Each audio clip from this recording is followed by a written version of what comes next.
They are the 5 words everyone is talking about this week. Killed them all, of course. Is it possible that when he uttered those words, Robert Durst was confessing to 3 murders? And could the list be even longer, as yet another cold case began heating up just 2 days ago? Tonight, in the quiet town of Eureka, California, one family is feeling something they haven't felt in years. They are hoping. There really is some hope. It was here back in 1997 that 17-year-old Karen Mitchell disappeared. In the intervening years, her case has gone colder than the waters off the Northern California coast. We'd all like to think that maybe she could still come home to us. That probably isn't the case.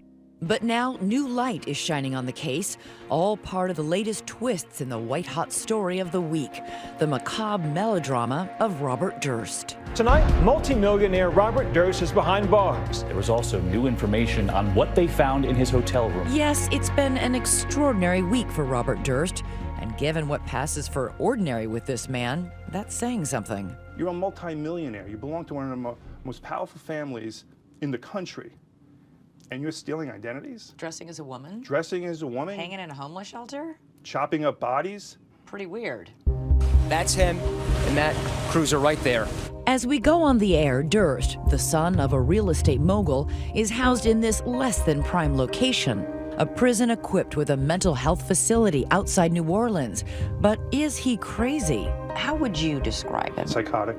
Or crazy like a fox? Is Robert Durst crazy? Oh, no, ma'am. Robert Durst is not the least bit crazy. His trip from the penthouse to the big house is a saga which spans decades and crisscrosses the country with a trail of dead bodies. So it's no surprise that filmmaker Andrew Jarecki decided to make Durst the subject of a 6-hour documentary. This whole time, I've said nothing to nobody about anything. The film documents Durst's connections to 3 people close to him who wind up dead or missing.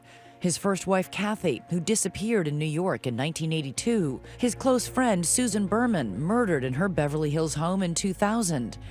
And his neighbor, Morris Black, shot, dismembered, and dumped into the Galveston Bay in 2001. To date, Durst has not served a single day in prison for murder. He's gotten away with it because of money. He's not going to get away with it this time. Last weekend, as the Jinx crescendoed to its grand finale, a new chapter begins. New Orleans police arrest Durst on a warrant issued in Los Angeles for the murder of Susan Berman. The poor guy's off balance, possibly very evil. So when he was arrested, I felt relief. Durst had checked into the JW Marriott under the alias Everett Ward, allegedly carrying an illegal handgun and a bag of his beloved marijuana. On Sunday, the tempest reaches gale force. The Jinx finale airs on HBO, and the filmmakers connect a letter Durst had written to Berman a year before her death with a second letter written to police explaining where Berman's cadaver could be found. Both letters penned in similar handwriting, both with the identical misspelling of Beverly Hills. Can you tell me which one you didn't write?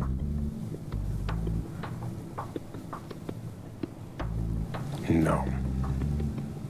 After that classic gotcha moment, Durst is heard muttering in the bathroom during a break in filming. What the hell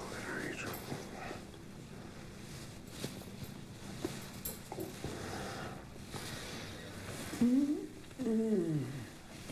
Kill them all, of course.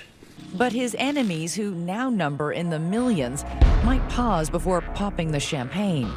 Durst has faced long legal odds before and beaten the rap, thanks in large part to a phalanx of high-powered attorneys led by the Stetson sporting Texan Dick DeGuerin. We came here to waive jurisdiction and to go back to California and to get it on. There's a tremendous amount of relief that he's off the streets. Judge Susan Crisp presided over Durst's 2003 trial in the killing of Morris Black. It ended with the stunning acquittal on murder charges. With the jury, find the defendant, Robert Durst, not guilty. DeGuerin and the other defense lawyers convinced the jury that Durst killed Black in self-defense, then dismembered him and disposed of the body because he was afraid no one would believe him. But Judge Chris says the butchering of the body suggested Durst had previous experience. Did it look like somebody who was doing this in a panic? This looked like someone had done this before. And the medical examiner testified that the person who cut this body up knew what kind of instrument to use on what bone and what muscle and what part of the body. Do you think it's possible that Robert Durst is guilty of more than 3 murders? Well, I do believe that he's guilty of more than 3 murders just because I saw what he did to the body of Morris Black. I had to learn how to do that somewhere. Now the FBI is getting involved. I know that we are doing a number of things in different field offices to run down leads. I mean, that is one of the powers of the FBI. We're everywhere in the United States. Remember, for all the focus on Durst's movements during his first wife's disappearance, Susan Berman's murder, and Morris Black's butchering, there remain yawning gaps where his whereabouts are less well known. What was the itinerant loner, prone to using aliases and disguises, up to all that time? He's a serial murderer. Jeanine Pirro, now host of Fox News Channel's Justice with Judge Jeanine, is the former Westchester District Attorney who tried unsuccessfully to build a case against Durst for the disappearance of his wife. This guy lies every time he opens his mouth.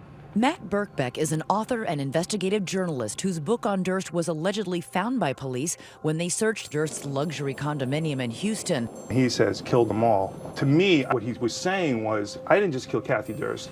I didn't just kill Susan Berman. I didn't just kill Morris Black. I killed many others. Which brings us back to Eureka, California, the Pacific Coast town just down the highway from Trinidad, where we know Durst spent time in the late 90s. In fact, he was here just days before Susan Berman was executed in Beverly Hills. Tonight, the question, could young Karen Mitchell have been one of his victims too? Patty Weber is a Mitchell family friend and is speaking on the family's behalf. Karen was very, very sweet, very quiet, very unassuming. Durst visited the shoe store where she had worked at. It was her aunt's shoe store. We know that he did come into Annie's shoe store, and Karen, was very often there. He had gone there several times. One time, he was dressed in drag. Police say Karen Mitchell was last seen getting into a blue car with a man depicted in this sketch. And then you take into account this composite, which is the spitting image of Robert Durst. He's got these wide rim glasses, which he stopped wearing after I'd reported on this in 2003.